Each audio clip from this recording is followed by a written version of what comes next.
श्री दुर्गा सप्तशती पाठ। प्रथम अध्याय चिंता दूर करने, शक्तिशाली शत्रु से भय होने पर उसे नष्ट करने के लिए पढ़ा जाता है। पहला अध्याय। महर्षि मार्कंडेय जी बोले, भगवान सूर्य के पुत्र सावर्णी की उत्पत्ति की कथा को मैं विस्तार से कहता हूँ, आप ध्यान से सुनिए। सूर्य की छाया से उत्पन्न सावर्णी जगत जननी महामाया की कृपा से जैसे मनवंतर के अधिपति बने, वह कथा सुनिए। प्राचीन काल में स्वारोचिष मनवंतर के चैतवंशी राजा सुरथ समस्त पृथ्वी के चक्रवर्ती राजा हुए। वे प्रजा का अपने पुत्रों की भांति पालन करते थे। यवन राजाओं से राजा सूरथ की शत्रुता हो गई। दुष्ट दलन राजा सूरथ से उनका भयंकर युद्ध हुआ और थोड़ी सेना होने से यवन राजाओं ने सूरथ को हरा दिया। तदंतर राजा अपने नगर में आराज्य करने लगा, तो भी अन्य शत्रु राजाओं ने राजा सूरथ पर चढ़ाई कर दी और नगर में भी दुराचारी मंत्रियों ने राजा का कोष, सैन्य तथा समस्त वस्तुएं छीन ली। तब राजा सूरथ हार कर अकेला ही घोड़े पर सवार हो शिकार खेलने के बहाने घोर जंगल में चला गया। वहां महर्षि मेधा का सुंदर आश्रम देखा, जो अहिंसक सिंह आदि पशुओं तथा शिष्यों और मुनियों से शोभित था। वहां बैठे हुए महर्षि मेधा को राजा सूरथ ने नमस्कार किया और मुनि से उचित सत्कार पाकर उसी आश्रम में रहा। कुछ काल के बाद फिर वह अपने राज्य तथा प्रजा की चिंता से विचारने लगा कि जिस राज्य को मेरे पूर्वजों ने भली भांति चलाया और प्रजा का पालन किया, वह आज मुझसे चला गया। वे दुष्ट मंत्री राज्य का पालन धर्म नीति के अनुसार कर रहे होंगे या नहीं, और मेरा मुख्य हाथी भी दुश्मनों के वश में हो जाने से क्या क्या कष्ट भोगता होगा। जो आज्ञाकारी नौकर नित्य प्रसन्नता से धन और भोजन प्राप्त करते थे, अब उन दुष्ट राजाओं के आश्रय में रहकर कष्ट पाते होंगे। मंत्री राज्य के धन को कुमार्ग में व्यर्थ ही अपव्यय करते होंगे। जो धन मेरे पूर्वजनों ने बड़े कष्ट से संग्रह किया था, सो नष्ट हो गया होगा। इस प्रकार वह राजा राज्य की सभी बातों की चिंता करने लगा। कुछ समय पश्चात एक दिन आश्रम के समीप एक वैश्य को आते देखा, तो राजा ने उनसे पूछा कि अरे भाई, तुम कौन हो और यहाँ क्यों आए हो? तुम्हारा मलिन मुख शोक युक्त क्यों दिखाई देता है? इस प्रकार राजा सूरथ की बातों को सुनकर उस समाधि नाम के वैश्य ने राजा सूरथ से कहा कि हे राजन, मैं समाधि नाम का एक वैश्य हूँ। मेरा जन्म धनवान कुल में हुआ। मेरे दुष्ट स्त्री पुत्र आदि ने मुझे धन के लोभ से घर से निकाल दिया है। मेरा धन छीन लिया और मैं धन स्त्री पुत्र से रहित हूँ। अब मैं अकेला दुखी होकर इस वन में आया हूँ। मुझे अपनी स्त्री बंधुओं का कुछ पता नहीं है। मैं यहाँ रहने के कारण अपनी स्त्री पुत्र तथा स्वजनों की परिस्थिति को नहीं जानता कि वे इस समय अपने स्थान पर सुखी है या दुखी।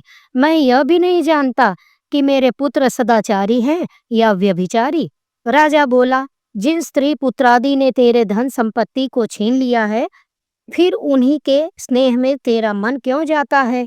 वैश्य बोला, आपने मेरे विषय में जो बातें कही वे वास्तव में सत्य है, परंतु मैं क्या करूं? मेरे चित्त में कठोरता उत्पन्न नहीं होती।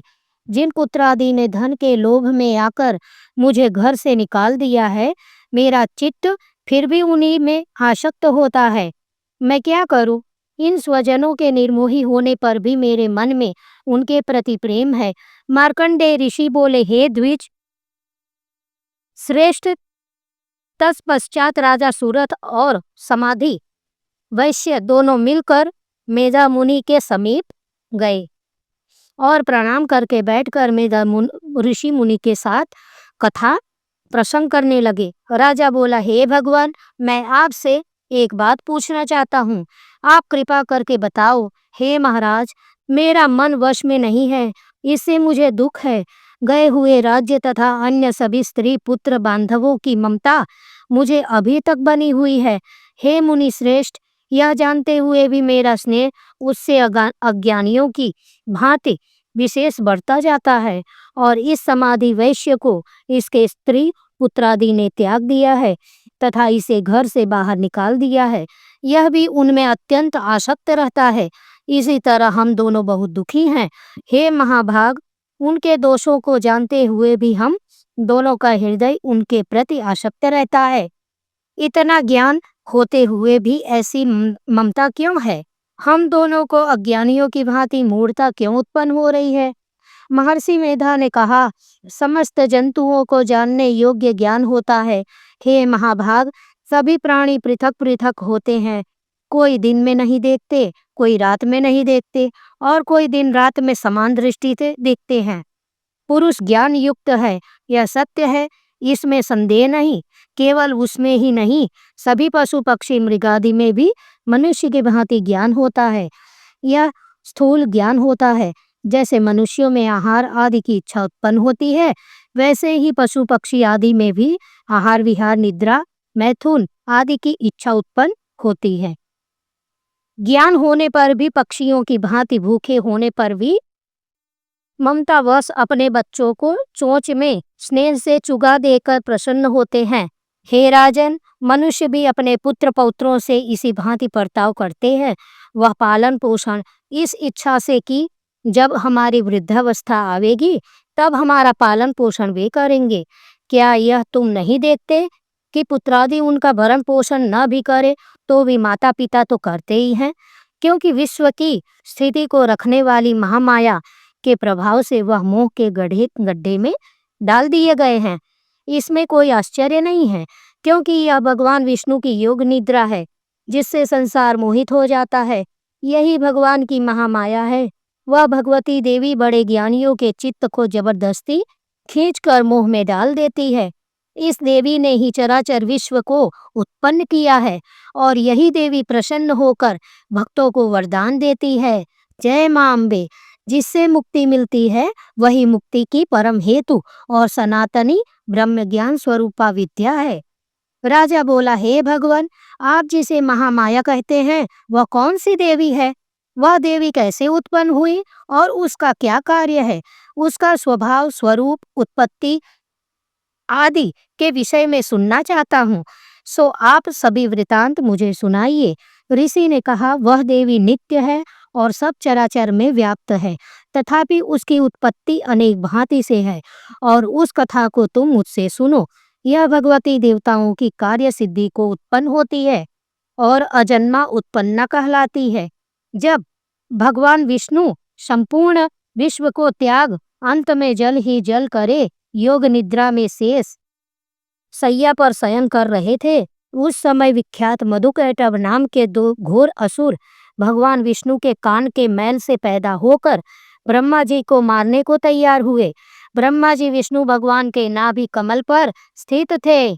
उस दोनों भयंकर असुरों को मारने को आते देखकर और भगवान विष्णु को सोया हुआ देखकर ब्रह्मा जी योग निद्रा की प्रसन्नतार्थ एकाग्र मन में स्तुति करने लगे, जिससे कि भगवान विष्णु के नेत्रों से भगवती योग माया अपना प्रभाव हटा ले और भगवान जाग पड़े। वह योग माया विश्वेश्वरी जगन्माता स्थिति संहार करने वाली भगवान विष्णु की अतुल तेज वाली निद्रा स्वरूपा अनुपम शक्ति है। ब्रह्मा जी बोले, हे महामाये, तुम स्वाहा देवताओं को पालने वाली हो, तुम स्वधा पितृस्वरों का पोषण करने वाली हो, तुम ही मोष्टकार स्वर इंद्र को यज्ञ का हिस्सा पहुंचाने वाली हो, अमृत भी तुम ही हो, अक्षरों में स्वर ही तुम ही हो तथा नित्य आदि मात्रा व्यंजन भी तुम ही हो। हे देवी, तुम ही संध्या सावित्री और संसार को जानने जननी हो और हे मातेश्वरी, विश्व को उत्पन्न पालन और संहार करने वाली आप ही हो माँ। आप ही महाविद्या, महामाया, महामेधा, महास्मृति और महामोहा, महादेवी, महासुरी हो। आप ही समस्त चराचर के तीनों गुणी सत्व रज तम को उत्पन्न करने वाली प्रकृति हो। आप ही काल रात्रि प्रलय स्वरूप महारात्रि तथा दारुण मोहरात्रि हो। आप खड़ग शूल घोर गदा चक्र शंख धनुष बाण भुसुंडी परिध आदि अस्त्र शस्त्रों को धारण करने वाली हो। हे देवी, आप ही सम्यता हो तथा संसार में आप ही अति सुंदर हो, पर और अपरों में श्रेष्ठ आप ही परमेश्वरी हो। ए- जो इस विश्व की रचना, पालन और संहार करते हैं, उन भगवान विष्णु को आपने अपनी निद्रा वश कर लिया है। फिर भला बताइए, और कौन आपकी प्रार्थना करने में समर्थ है? जबकि आपने भगवान विष्णु या ईशान यानी शंकर भगवान तथा मुझसे यह शरीर ग्रहण कर लिया है। आप तो अपने प्रभाव से स्वयं प्रशंसित हो। मधु और कैटभ नाम के इन महादुष्टों को आप मोह लीजिए और विश्वपति भगवान अच्युत को जगाइए। इन दोनों महासुरों का संहार करने के लिए भगवान को बुद्धि दीजिए। ऋषि बोले, इस प्रकार जब ब्रह्मा जी ने मधु और कैटभ असुरों के संहार के लिए तथा भगवान विष्णु को जगाने के लिए तामसी देवी की प्रार्थना की, तो उसी समय भगवान विष्णु के नयन, मुख, नाक, भुजा, हृदय और वक्ष स्थल से निकलकर अव्यक्त योग माया उपस्थित हो गई और योग निद्रा से भगवान जाग गए। तदंतर भगवान विष्णु ने उन पराक्रमी वीर्यवान मधु और कैटभ असुरों को देखा। ब्रह्मा जी को खाने के लिए जिनकी आंखें लाल हो रही थी, तब भगवान विष्णु ने सैया से उठ उन असुरों से 5000 वर्ष तक बाहु युद्ध किया। अति बलशाली महाउन्मत्त दोनों असुरों को महामाया ने मोहित कर रखा था। अतः दुष्टों ने भगवान से कहा, आप हमसे वरदान मांगो। भगवान ने कहा, यदि तुम मुझ पर प्रसन्न हो तो मेरे हाथ से तुम्हारी मृत्यु हो। मैं तो केवल यही वर चाहता हूँ। ऋषि ने कहा, इस भांति जब भगवान ने उनसे यह वर मांगा तो वे भगवान से कहने लगे कि हमें सर्वत्र जल ही जल दिखाई देता है, इसलिए हे भगवान, हमारा वध उस स्थान पर कीजिए जहाँ पृथ्वी पर पानी न हो। मेधा ऋषि ने कहा, जब भगवान विष्णु ने शंख चक्र गदा धारण किए और उनसे तथास्तु कह दोनों के सिर अपनी जांघों पर रखकर चक्र से काट दिए। इस प्रकार यह महामाया देवी श्री ब्रह्मा जी की प्रार्थना करने पर स्वयं उत्पन्न हुई है। हे राजन, मैं अब इसके प्रभाव को बताता हूँ, आप ध्यान से सुनिए। प्रथम अध्याय समाप्त।